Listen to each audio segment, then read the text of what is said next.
Assalamualaikum warahmatullahi wabarakatuh. Kami dari kelompok 2 menghadirkan sebuah video hasil dari praktikum sosiologi pertanian tentang adaptasi dan perubahan sosial yang terjadi pada masyarakat di sekitar PT Tambi dan pada PT Tambi sendiri. Sebelumnya, mohon maaf untuk perkenalan terlebih dahulu dari kelompok kami. Yang pertama ada saya, Irfan Zidni, lalu ada teman saya, Alvin Nursailo, lalu ada Evan Agasya, lalu ada Melisa Widianti, dan yang terakhir, Ahmad Musorif. Sekilas untuk perjalanan, pertama tentu luruskan niat kita untuk belajar. Lalu di perjalanan sebelumnya juga berdoa, di perjalanan berdoa dan siapkan obat-obat yang diperlukan. Misalkan Anda mabuk, ya siapkan obat-obat mabuk dan bertoleransilah. Biasanya orang yang mabuk itu dipindahkan ke depan, di mana mereka cenderungnya berkurang mabuknya atau bahkan sembuh. Jadi untuk yang di depan ya sadar diri, kalau ada yang mabuk dipersilahkan untuk duduk di depan. Ini pelajaran untuk kita dan teman-teman semua yang mungkin menonton video ini dan akan melakukan perjalanan ke depannya, seperti yang kami lakukan. Lalu to the point saja, kita bahas ke intinya, di mana kita melakukan kunjungan industri untuk mempelajari banyak hal. Salah satunya adalah sosiologi pertanian. Mungkin langsung saja ya ke pertanyaannya dan jawabannya. Menjawab pertanyaan pertama, bagaimana pekerja dan komunitas di sekitar perkebunan beradaptasi terhadap perubahan iklim atau praktik pertanian baru? Dari hasil pengamatan dan pertanyaan kami kepada para pemandu adalah adaptasi itu masih sulit dan belum terjadi. Hal yang ada itu sudah mencukupi, baik dari sistem irigasi, dari sistem pemangkasannya. Memang pada zaman awal dahulu itu pemetikan itu secara manual. Pemetikan manualnya itu menggunakan tangan karena tekstur dari teh itu mudah dicabut dengan tangan. Lalu menggunakan gunting, ya gunting zaman dahulu itu guntingnya susah. Lalu berkembang ke manual sekarang yang ada gunting dan ada embernya itu. Bisa Anda lihat di video YouTube atau video ini misalkan. Itu adalah teknik yang paling digemari oleh para pemetik teh. Ada penggunaan mesin secara manual seperti ini pada foto saya. Ini beratnya cukup berat bagi saya ya. Dan ada juga yang mesin tapi digunakan untuk orang bertiga. Semacam ini. Di mana untuk mesin sendiri itu tidak diminati. Baik dari segi perawatan yang dirasa itu cukup menyulitkan bagi para penggunanya atau resiko rusak dan adanya muscle memory. Nggak nyaman aja itu loh menggunakan hal semacam ini. Lebih nyaman pakai gunting karena mungkin lebih ringan, ada muscle memory, ada kebiasaan, sehingga para pekerja lebih suka menggunakan hal semacam itu.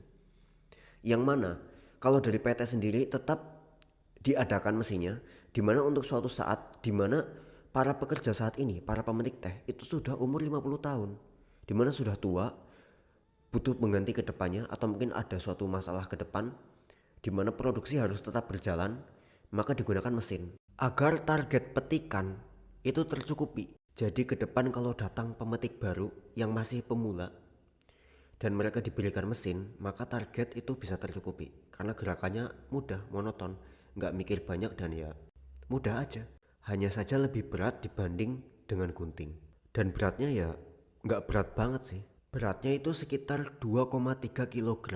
Dan dari segi kualitas dikatakan sama saja, tidak berbeda dari pemetikan manual ataupun pemetikan yang dengan mesin. Karena memang tehnya yang diambil itu bukan teh yang benar-benar pucuk ke satu ataupun keduanya. Seperti yang kita lihat di iklan, misalkan ada ulat pucuk pucuk pucuk, ngincernya yang pucuk, tapi sebenarnya enggak. Teman-teman bisa cari sendiri di Google. Ada peko P1234, di mana pucuk yang pertama, lalu daun pertamanya di bawahnya, yang kedua bawahnya lagi, ketiga bawahnya lagi, sampai keempat bawahnya lagi. Biasanya itu yang diambil untuk dijadikan teh. Satu kali petikan langsung satu batang itu ada sampai 4 daun. Jadi merangkum jawaban pertanyaan pertama adalah masih dalam tahap pengenalan karena untuk saat ini masih mencukupi dan masih baik-baik saja. Target terpenuhi dan para pekerja lebih menyukai hal semacam itu. Lanjut ke pertanyaan kedua. Apakah ada perubahan dalam pola migrasi atau mobilitas sosial di antara pekerja perkebunan? Untuk secara migrasi untuk naik pangkat itu ada. Dimana kalau dari yang kami tanyakan, perekrutan atau pekerjaan yang paling dibutuhkan itu adalah pemetik rata-rata. Banyak yang pekerja, ada 3 level ya. Pertama adalah pekerja tetap, kedua adalah lepas terdaftar, lalu ketiga adalah musiman, belum terdaftar. Di mana ada ceritanya yang dari pangkat rendah lalu naik jadi mandor atau pengawas, di mana memang skillnya itu mumpuni, di mana memang sudah ada seleksi.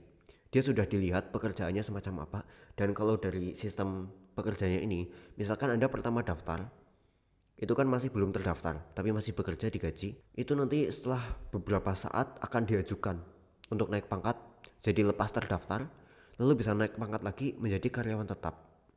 Itu dilihat sendiri dari segi Anda bagaimana bekerjanya. Itu sudah aturan perusahaan dan kami tidak menanyai secara lebih detail dari bab itu. Tapi ada. Dan dari segi keluar pekerjaan, untuk misalkan dari segi pensiun ya, ada yang usianya sudah 65 tahun, 64 tahun, itu tapi masih mau bekerja, ya dikerjakan tetap direkrut, tetap digaji, tapi sudah tidak jadi karyawan pabrik. Dana pensiun dan tunjangan tetap diberikan, dan dia bekerja atas kemauan sendiri, di mana dia masih mampu, dibolehkan, digaji, dan memang fleksibel sistemnya. Masih orang-orang dekat dan kekeluargaannya bagus. Lalu kalau untuk masalah dari yang ekstrim seperti kasus mogok kerja atau mungkin keluar dan lain-lain, itu tidak ada. Dari demo-demo hal semacam itu nggak ada yang protes. Dan memang karena pekerjanya sudah usia 50 tahunan, ini sedang mencari untuk yang masih muda-muda untuk kedepannya.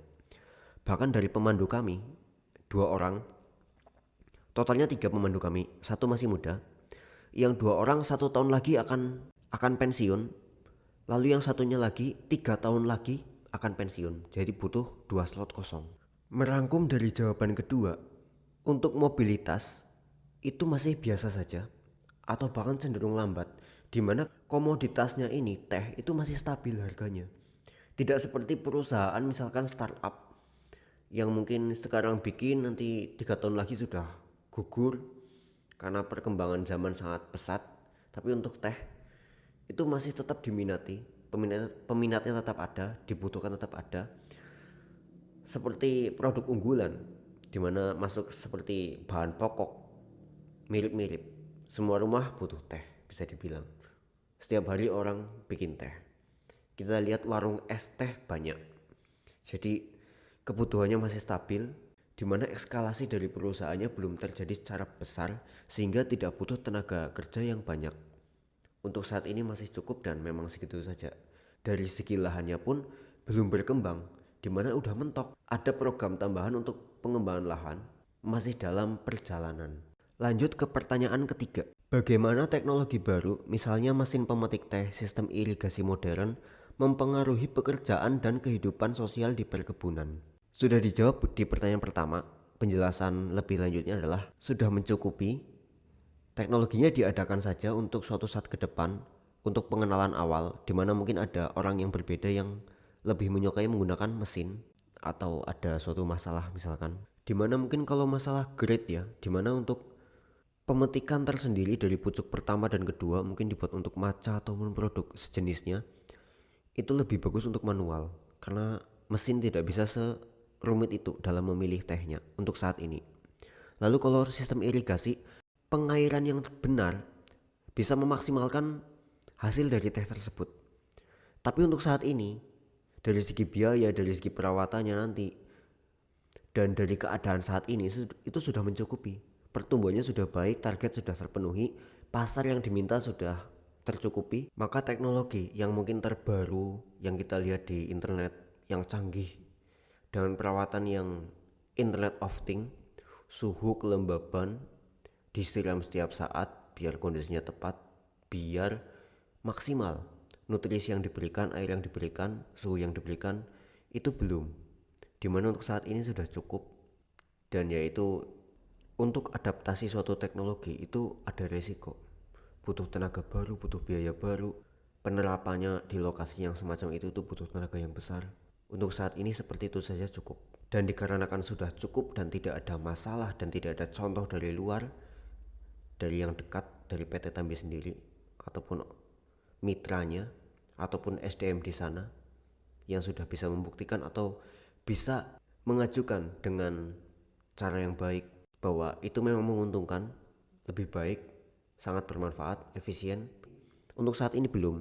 Bahkan sampai saya bertanya, untuk yang super organik misalkan ditaruh di greenhouse lalu dipantau dengan baik, full organik semua, untuk dijual dengan grade terbaik, di branding dengan lebih baik, itu pun belum ada untuk saat ini. Tapi ke depan entah bagaimana. Keadaan saat ini masih mencukupi dan masih bagus-bagus saja. Karena teh ini memang kuat, dimana tidak butuh penyiraman sama sekali, dikatakan oleh pemandunya. Penyiraman hanya untuk tanaman yang masih rawan, baru ditanam misalkan.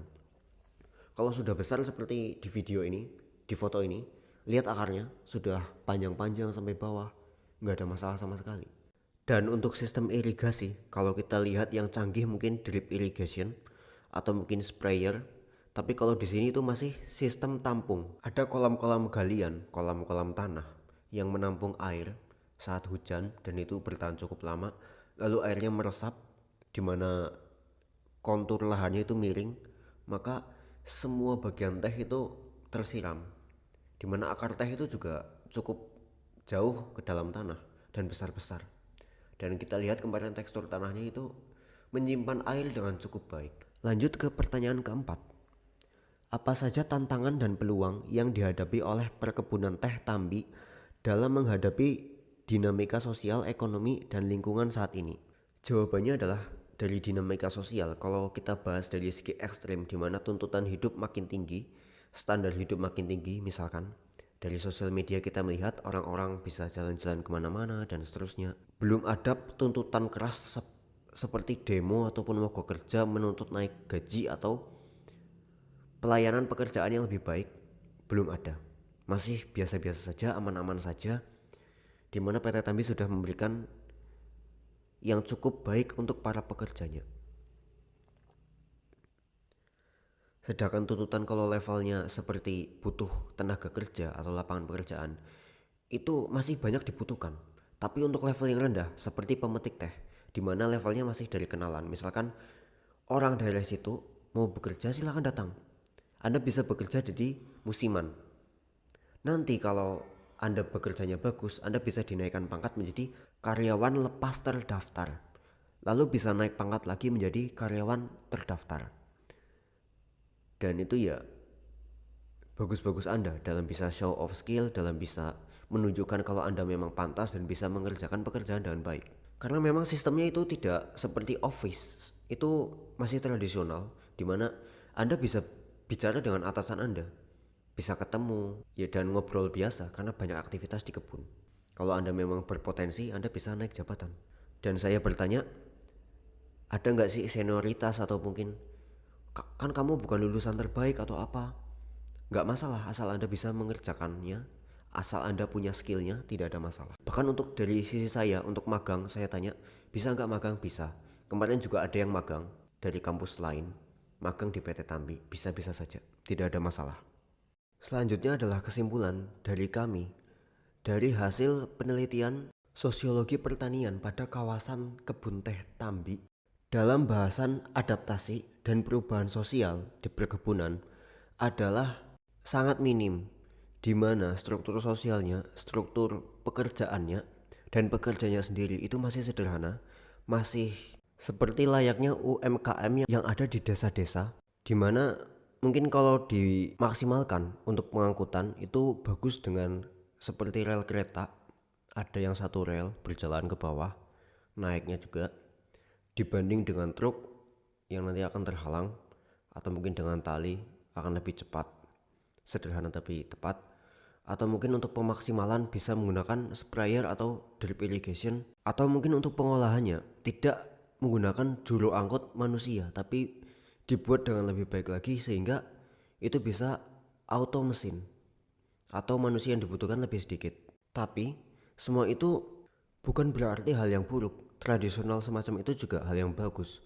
Ada seninya, ada keunikan tersendiri yang diminati oleh orang-orang, dimana kita bisa melihat pertanian atau suatu aktivitas memasak itu tidak hanya sebagai produk tapi sebagai seni, dimana buatan tangan itu rasanya beda, pengatanya semacam itu.